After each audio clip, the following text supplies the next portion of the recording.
লড়াইটা কিন্তু বেশ ভালো জমেছে, কারণ এটা ডিসি ভার্সেস মার্ভেল। হ্যালো বন্ধুরা, আমি এখন দুটো ট্রেলারের রিয়াকশন দেবো, একটা ডিসির ট্রেলার এবং একটা মার্ভেলের ট্রেলার।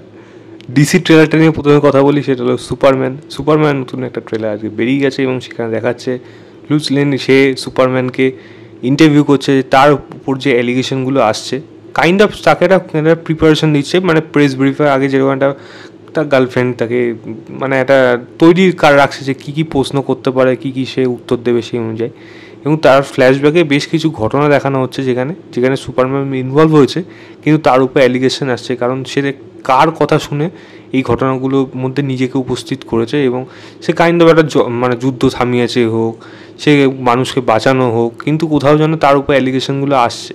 এবং অ্যালিগেশনগুলো কেন আসছে? সে যদি ভালো জিনিসই করে থাকে, যারা অ্যালিগেশন আনছে তাদের হয়ে সে এমন কী খারাপ করেছে যার জন্য সুপারম্যানকে এই কোর্টে তাকে ফেস করতে হচ্ছে।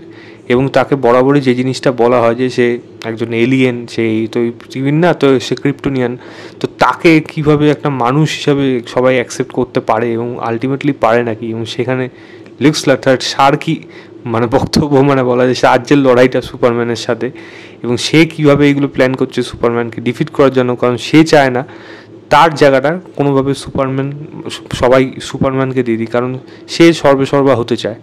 এবার লুইস লাথারকে থামাতে গিয়ে সুপারম্যান আরও কী কী করে, এবং এর মধ্যে আরও কী কী আরও ক্যামিও থাকতে রয়েছে, যার মধ্যে অনেকেই রয়েছে, মানে সব কটার নাম তো আমার এই মুহূর্তে মনে নেই, বাট হ্যাঁ রয়েছে অনেকেই, মানে এই মুহূর্তে চট করে মনে পড়ছে না। মার্ভেলের অনেকগুলো মনে পড়ে যায়, ডিসির না অনেকগুলো মনে পড়ে না। তো যাই হোক, এখানে অনেকগুলো মানে সুপার হিরো সুপার ভিলেন থাকতে চলেছে, যাদের কিন্তু লড়াই হতে চলেছে এই সিনেমার মধ্যে। জেমস গান কেন এই সিনেমাটা ভালো রকম বানাতে একটা সক্ষম হবে, কারণ জেমস গান যখনই সে মার্ভেল থেকে ডিসিতে আসলো, ডিসির মধ্যে একটা অদ্ভুত চেঞ্জেস আসলো, মানে সুইসাইড স্কোয়াড সেগুলো যখন করা হলো তার মধ্যে চেঞ্জেস আসলো এবং কোথাও যেন সেগুলো একটু মানে অ্যাপ্রিসিয়েট পেলো।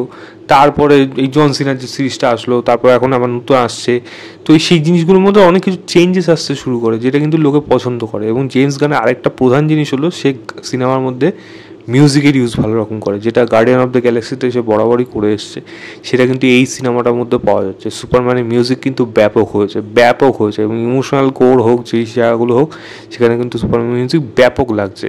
আমি আগের টিজার যেটা আগে বেরিয়েছিল সেটা দেখে যেটা বলেছিলাম যে এই সুপারম্যানকে আমার পছন্দ হচ্ছে না, আমি এখনও বলবো এই সুপারম্যানকে আমার পছন্দ হচ্ছে না। একটা অদ্ভুত রকম সে মুখটা নয়, একটা আমির খানের ছেলের মতো, ওই জুনেদ খানের মতো লাগে, কীরকম যেন একটা অদ্ভুতভাবে শুরু হয়ে অদ্ভুতভাবে শেষ হয়েছে।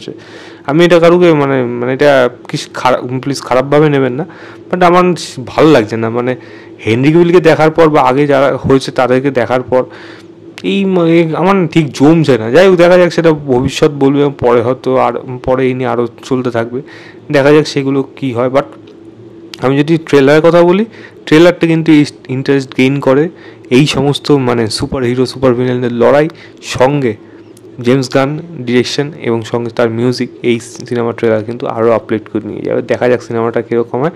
আমি ট্রেলারের লিঙ্কটা দিয়ে রাখবো ডিসক্রিপশনে, আপনারা অবশ্যই গিয়ে চেক করবেন। দ্বিতীয় যে কথা হলো সেটা হলো মার্ভেলের ট্রেলার নিয়েও, এটা হলো আয়রন হার্ট। আমি ভগবান জানে এই সিরিজটা কেন বেরোবে।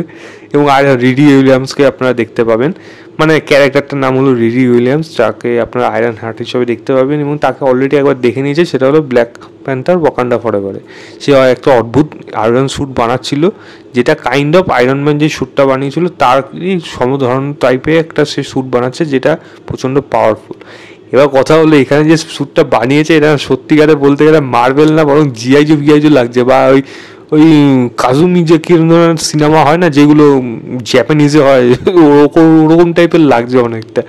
এবং এই সিরিজটা সত্যিকারে আলটিমেটলি কেন হবে, ওই হাল্ক যেরকম টাইপের হয়েছিল না, অপ্রয়োজনীয় সিরিজ, বা আরও বেশ কিছু হয়েছে এরকম কাজ মার্ভেলে, এই কাজটাও কিন্তু আমার মনে হয় সেরকমই কাজ হতে চলেছে। আর এবং এটা দিয়ে ফেজ 5 শেষ হবে, তারপরে ফেজ 6 শুরু হচ্ছে, মানে ওই ফ্যান্টাস্টিক ফোর যেগুলো যখন আসবে তখন। তো আমার খুব মানে ডাউট আছে এই সিরিজটা আলটিমেটলি ওয়ার্ক করবে নাকি। এবং যে মেয়েটিকে এখানে দেখানো হলো, যে আগে রোলটা প্লে করেছিল, দেখুন তার সাথে এই গল্পটার প্রয়োজন কি, বা মার্ভেল কমিক্সটা আমি পুরোপুরি যে ওরকমভাবে জানি তা তো না, বাট হ্যাঁ ডেফিনেটলি এর ইম্পর্টেন্স আছে। তবে তাকে আলাদা করে প্রত্যেকটা ক্যারেক্টারে একটা একটা করে সিরিজ যদি বার করে বা সিনেমা বার করে, তাহলে সেটাকে ভালোভাবে বানানো উচিত। এইটা দেখে না সেরকম কোনো ইন্টারেস্ট গেইনই করছে না। এবং যে এখানে দ্য হুড যে রয়েছে খুব সম্ভবত সেই বোধহয় ভিলেন এখানে, তার সাথেও যে মানে ক্যাচালটা যে লাগবে সেটাও যে খুব একটা এনজয় করা যাচ্ছে সেই মোমেন্টগুলোই কিন্তু এই ট্রেলারটার মধ্যে নেই, যেটা দেখে আমার আর খুবই খারাপ লাগলো।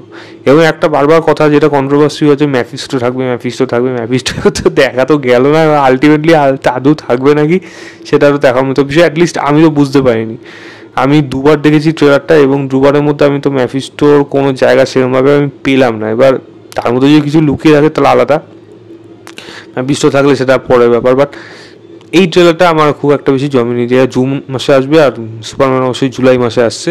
তো দেখা যাক এই কাজটা কীরকম হয়, আমি ট্রেলার লিঙ্কটা দিয়ে রাখবো। আমার খুব একটা বেশি ইন্টারেস্ট নেই এই ট্রেলারটা নিয়ে। ডিসি না মার্বেল যদি কি এগিয়ে থাকে যদি বলেন, আমার কাছে আপাতত ডিসি এগিয়ে থাকলো, মানে অ্যাটলিস্ট এই ট্রেলারটা অনুযায়ী। আপনারা কোনটা ভালো লাগলো অবশ্যই সেটা কমেন্ট করে জানাবেন। ভিডিওটা ভালো লাগে লাইক শেয়ার, চ্যানেলটাকে অবশ্যই সাবস্ক্রাইব করে দেবেন। বাই।